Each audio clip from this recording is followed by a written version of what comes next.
Please stay with us as we come back to you for our next discussion as well. Now we move on.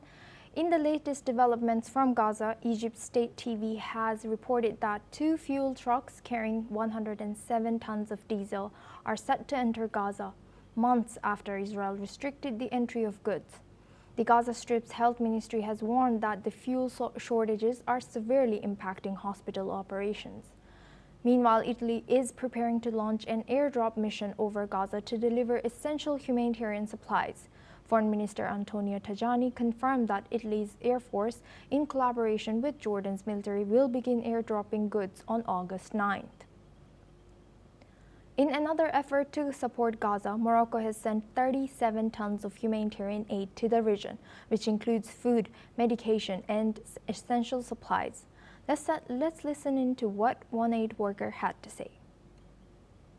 Donc d'un volume total de 180 tonnes, c'était de comprendre donc, des denrées alimentaires avec des produits spécifiques pour les enfants et les nourrissons, des médicaments, des produits chirurgicaux, des tentes et des couvertures.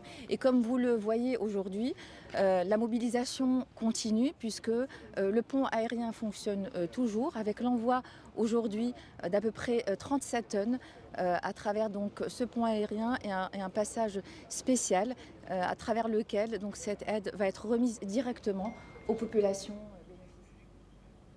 Now we go back to our guest discussion with Yossi Cooper-Wasser. He's an Israeli intelligence and security expert. Thank you, Yossi, for staying with us.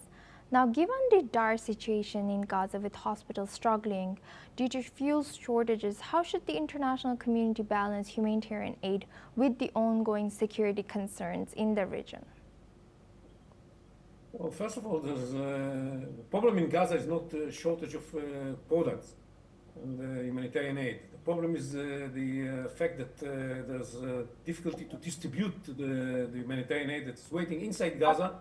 The UN refuses to disseminate it because of all kinds of reasons.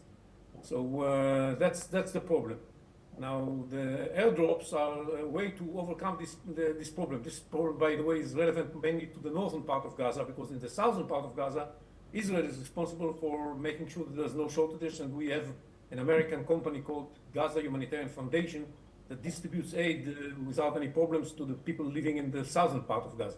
But in the northern part of Gaza, where we don't have the GHF, we rely on the UN agencies to distribute the food and the other humanitarian needs, and they refrain from doing so because of the fact that they are afraid that the mob is going to loot the trucks, and either the mob or the Hamas is going to take the trucks over, and they are afraid of distributing the aid.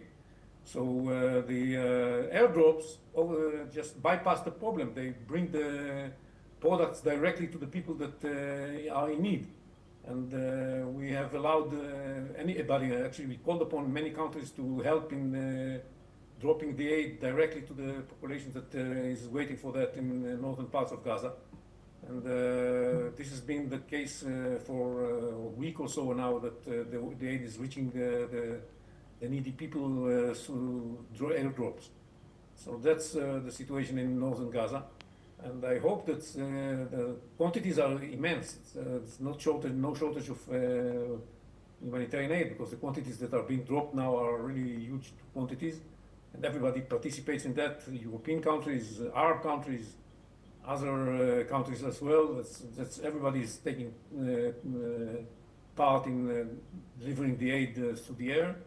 And I hope that eventually the UN agencies that have to disseminate the aid will also take the huge amount of aid that's waiting on pallets inside the Gaza Strip and take it and distribute it as well. That's what we are encouraging them to do. Thank you very much, Yossi Cooper-Wasser, for joining us today and sharing your insight all the way from